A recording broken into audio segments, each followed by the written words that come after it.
Pak Luhut pengusaha. Sudah mulai tumbuh usahanya, jadi uangnya agak banyak dikasih ke saya. Saya tahu lah Pak Mahfud tuh enggak ada uangnya ini, katanya. Dikasih tiket tiap minggu saya pulang pergi Jakarta. Sama pulsa telepon. HP waktu itu belum ada kayak sekarang, belum smartphone. Waktu itu HP biasa yang SMS lah ya. Pak Luhut, apa yang menyebabkan Bapak cinta banget? Ntar dulu. Silakan Pak, lanjut dulu Pak. Saya mau nanya itu nanti ke Pak Luhut. Tahun 2004, saya jadi anggota DPR. Saya telepon Pak Luhut, saya sekarang anggota DPR. Ya. Menurut undang-undang saya tidak boleh menerima uang di luar gaji, termasuk dari Pak Luhut. Lu mengapa katanya? Saya kan tidak urusan suap menyuap, katanya Pak Luhut. Ini teman. Mengapa? Nggak bisa, ini undang-undangnya. Berhenti waktu itu ngasih.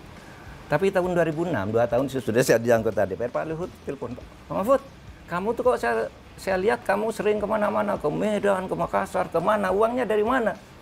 Kamu anggota DPR, gajinya kan sedikit, katanya. Nah iya Pak, saya ngajarkan dikasih tiket, Pak. Pak, itu nggak cukup itu. Saya tahu di DPR tuh banyak orang main uang, kamu sendiri yang nggak mau, katanya. Assalamualaikum warahmatullahi wabarakatuh. Selamat datang di channelnya Mas Maula, teman-teman. Kali ini ada hal yang sangat menarik sekali ya teman-teman, antara Bapak Mahfud MD, Presiden kita Gus Dur, dan Bapak Luhut Binsar Panjaitan.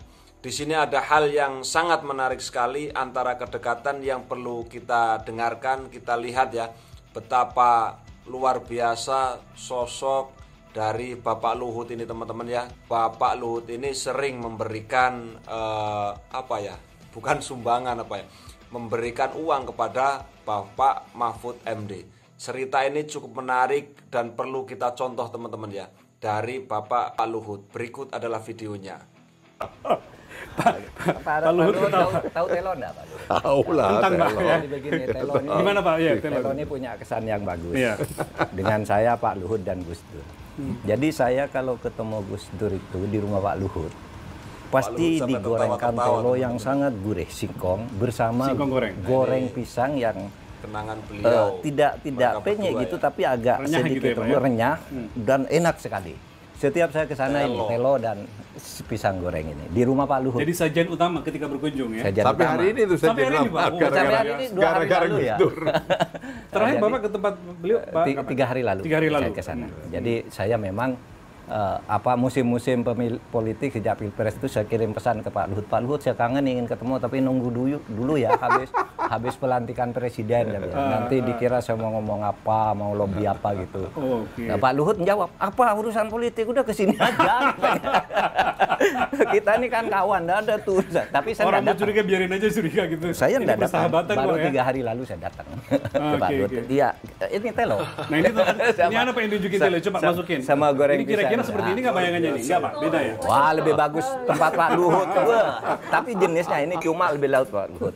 Jadi begini, yang saya tanya ke Pak Luhut, Gus Dur juga tanya, kok enak sekali nih Pak Luhut, siapa? Oh, jadi sejak zaman Gus Dur memang Gus Dur. Di zaman Gus Dur. Oh, si sajian utama Muslim Abdul Rahman ya. Kalau kami kumpul tuh Gus Dur, saya, Muslim Abdul Rahman, Yene gitu. Dan kadang-kala ada beberapa tambahan, tapi itu yang pokok kalau ketemu gitu. Dikasih ini, kok enak Pak Luhut? Iya ini Pak Gus, pembantu saya yang masak. Sudah 30 tahun lebih ikut saya ketika waktu itu jadi dandem gimana Pak? Ya, di daerah Jawa Timur gitu. Ini ikut saya dan udah kalau masak gini kerasan di sini saya juga masakannya cocok, dan kalau masakan gini dia yang selalu buat. Pembantu Pak Luhut. Nah itu namanya Mbak Sur. Mbak Sur. Tahu enggak? Mbak Sur ini. Iya, gimana ceritanya Pak? Berita kemarin ya, ketika Pak Luhut jadi Menko Marinvest, saya Menko Polhukam, kan itu di berita pelepasan Mbak Sur sebagai pembantu Pak Luhut. Pelepasan? Dilepas resmi oleh keluarganya, anak-anaknya Pak Luhut cium tangan semua. Setelah berapa tahun Pak? Ya, tahun 34 tahun lah ya. Tahun 2022. Dilepas. Waktu dengan Pak Luhut, dengan Gus Dur itu baru diberhentikan, 2000 itu baru sekian belas tahun kali ya. Nah sekarang udah 37 tahun. Dilepas oleh keluarganya Pak Luhut. Dan anak-anaknya Pak Luhut cium tangan mengucapkan terima kasih. Orang ini mengabdi kepada saya. Gitu, sementara keluarganya sendiri sudah lama menunggu, dia pensiun oleh Pak Luhut. Dan dinaikkan haji. Pak Luhut orang Kristen tapi dia disuruh luar biasa. Naik haji Pak berarti. Ya. Jadi naik haji kan Pak? Haji. Mbak Sur. Nah itu, namanya Mbak Sur yang masak gini nih. Iya. Dan itu si Sulaiman suka telepon kalau Gus mau datang. Dia bilang, Pak Luhut, Gus Dur tanya, ada pisang gorengnya nggak sama singkongnya? Gitu. Udah beres, Man, tenang aja gitu. Jadi Gus Dur ya suka ini, tapi juga suka makan enak juga. Makanya gulanya terus. Segala macam makan Pak ya. Itu juga jadi masalah. pembukanya. Ya ini suka marah ngingatin saya tuh. Pak jangan bikin yang enak-enak tuh makan Gus Dur. Nah ya sudahlah. Ya Gus Dur sama Mas Muslim almarhum ya sama Pak Mahfud lah kita. Iya. Sama Mas Muslim. Tapi begini juga ini yang ya agak mengharukan, agak membanggakan juga. Sesudah saya jadi menteri berhenti kan, saya ikut PKB. Ya. Saya ikut PKB itu kan harus berhenti sebagai PNS, pegawai negeri sipil. Seharusnya kan karena Gus Dur minta saya, ya saya minta pensiun dini, lalu saya ikut Gus Dur. Nah Pak Luhut tuh tanya, tiap minggu saya akan dari Jogja Jakarta. Pak Luhut tanya, Pak Mahfud, kamu gimana biayanya? Luar biasa. Lah iya Pak, saya kan masih ngajar meskipun bukan PNS, kan guru besar tuh masih ngajar kemana? Masih cukup Pak, dan saya punya gaji yang cukup. Enggak cukup kamu. Tiap bulan saya dikirimi uang sama dia. Luar biasa. Ini untuk tiket ke Jakarta dan untuk biaya pulsa telepon. Ini temennya Gus Dur. Ini bukan sekedar besti nih kalau udah begini. Iya Pak Luhut ya. Temennya Ini Gus jadi Dur. buka semua lah. Ini waktunya dibuka justru Pak. Itu tahun 2001 sampai dengan 2004. Jadi Pak Mahfud waktu itu menaungi Pak Gus Dur kemana-mana ya? Iya. Dan Pak Luhut, saya konsolidasi Pak Luhut habis itu jadi pengusaha kalau nggak salah Pak. Pak Luhut pengusaha. Sudah mulai tumbuh usahanya, jadi uangnya agak banyak dikasih ke saya. Saya tahu lah Pak Mahfud tuh nggak ada uangnya ini katanya. Dikasih tiket tiap minggu saya pulang pergi Jakarta.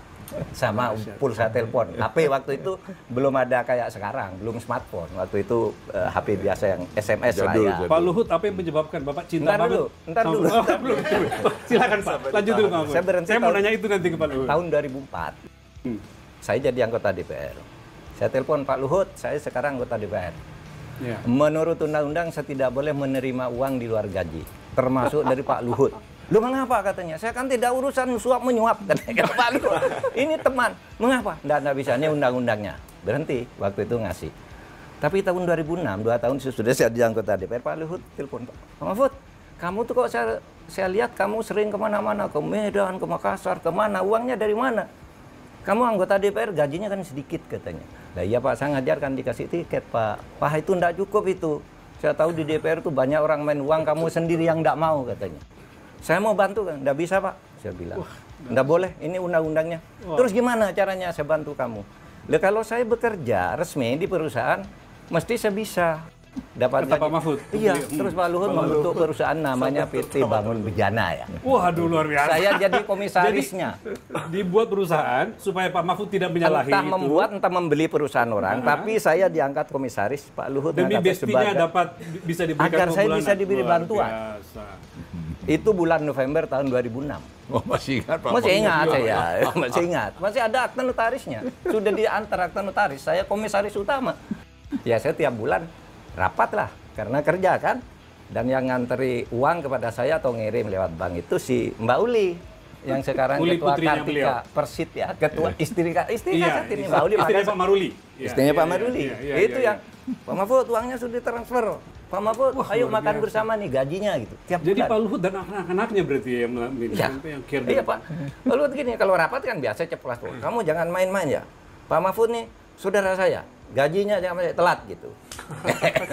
Ingatkan gitu Pak Luhut. Pak Luhut ini bukan sekedar persahabatan Pak, ini bukan sekedar pertemanan. Ini satu lagi. Nah, apa lagi Pak? Sesudah. Saya nunggu Pak Luhut nanti menjelaskan. Iya, nanti itu kenapa begitu cintanya ke Pak Mahfud? Ya. Sesudah itu kan saya jadi ketua MK. Ya. Saya telepon Pak Luhut, Pak. Sekarang saya tidak boleh menerima uang meskipun saya di perusahaan tidak boleh kalau hakim MK. Kalau jadi hakim boleh. MK ya. Ya. Saya mengundurkan diri dari perusahaan Bapak. Anda bisa kata Pak Luhut. Saya kan tidak ada perkara di MK, urusannya di MK katanya. Pokoknya terus. Tapi pada akhirnya saya tetap mengundurkan diri. Nah sejak itu saya berhenti dari bantuan-bantuan Pak Luhut secara langsung kayak gitu. Karena saya disiplin aturan, saya enggak boleh nerima. Kalau saya nerima diam-diam kan gampang kan. Datang aja ke Pak Luhut kan. Tapi saya enggak, aturannya enggak boleh kok gitu. Jadi Pak Luhut, terlepas bahwa Pak Mahfud itu miskin Pak, gitu tadi maksud saya, cukup lah. Bantuannya ini agak berlebihan Pak. Apa yang mendorong Pak Luhut sampai sebegitunya memperhatikan sahabat sejati ini? Sebenarnya ya Pak Mahfud memang, ya gimana, Gus Dur itu sama Pak Mahfud kan sayang banget gitu. Dan saya merasa kami sering bersama-sama juga dengan Gus Dur ya saya waktu itu perusahaan saya kan bagus banget ya. Ya, setelah Bapak Dani menjadi berhenti. Jadi wong saya nggak miskin juga kalau ngasih duit segitu dalam hati saya. Karena bagi-bagi aja. Jadi saya selalu bilang sama anak-anak saya juga, kita tuh kalau bisa berbagi bahagia dengan orang lain. Jadi jangan kita mau nikmatin sendiri. Ya, yang saya kasih sama Pak Mahfud juga apa sih, nggak ada nilainya juga sih, kecil menurut saya ya. Walaupun yang dibantu sangat merasa terbantu. Tapi kami jadi teman aja, jadi gimana ya? Ya, nggak selalu juga kita sama pikirannya. Ya, istri saya juga senang sama keluarganya Pak Mahfud. Ya, saya cerita, bantuin aja Pak kalau bisa gitu. Terus saya punya prinsip sih, bantu orang kenapa sih kalau kita juga nggak rugi. Dan kalau bisa, dan kalau kita mampu, karena saya selalu bilang sama teman-teman saya, doa terbaik itu buat baik. Ya nggak usah kita berdoa banyak-banyak ke gereja begini, tapi kelakuan kita nggak benar, nggak bantu orang buat apa? Jadi saya selalu, itu prinsip buat saya. Jadi saya bilang kalau saya bisa, apalagi saya dikasih, ini kan rezeki dikasih ini semua kan bukan maunya kita, maunya Tuhan itu, maunya alam ini kan.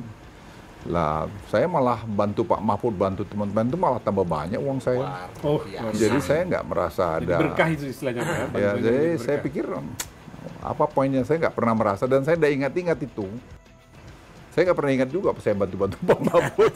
Ada kalau Pak Mahfud itu cerita, ya Pak Luhut saya ini kantor mau sewa gini-gini gitu. Jadi sewakan kantor yang di sini. kantor kita ini. Terus saya bilang, tahu saya Pak. Kantor bagus itu. Bagus itu dari. Waktu itu saya tanya berapa, beres Pak Mahfud, tenang aja nanti kita sewain lah, gampang gitu. Tapi saya nggak pernah ada sama Pak Mahfud ya nggak pernah. Ya kita berteman aja sama, dan itu saya kira saya bukan dengan Pak Mahfud aja, ada teman-teman lain yang saya bisa bantu.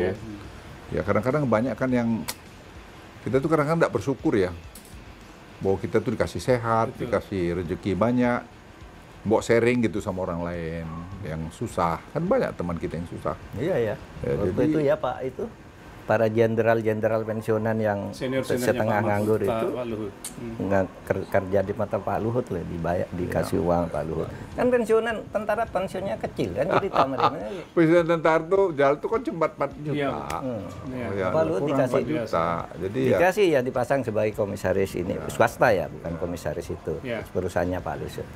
Oke teman-teman semuanya ya, itu tadi rahasia dari Bapak Luhut dibongkar oleh Bapak Mahfud MD teman-teman ya. Ternyata rasa penasaran saya itu terhadap Bapak Luhut ya. Dari dulu saya itu cuma melihat ya, Pak Luhut itu dari zamannya Gus Dur itu selalu tampil ya di kancah politik ya. Itu membuat saya penasaran, dan hari ini saya menemukan video tersebut. Luar biasa, begitu baik Bapak Luhut ya. Oke teman-teman, benar apa yang dikatakan oleh Bapak Luhut ya, ketika kita itu berlebihan daripada harta, apa salahnya kita itu memberikan kepada orang lain, toh itu tidak akan mengurangi dari harta kita. Harta kita itu jatah teman-teman ya, anugerah yang diberikan oleh Tuhan Yang Maha Esa. Jadi kita itu di sini banyak sekali dapat pelajaran ya, dari pertemanan, dari kedermawanan, luar biasa. Padahal Pak Mahfud kalau kita lihat ya, sebagai orang desa itu, kita itu melihat pasti ya sudah kaya lah ya, dosen, guru besar. Tapi bagi Pak Luhut itu masih kurang, gajinya masih kurang. Oke teman-teman ya, terima kasih Apabila ada kesalahan, salah kata, mohon maaf yang sebesar-besarnya. Semoga video ini dapat memberikan kita itu ilmu ya, pencerahan untuk kita semuanya.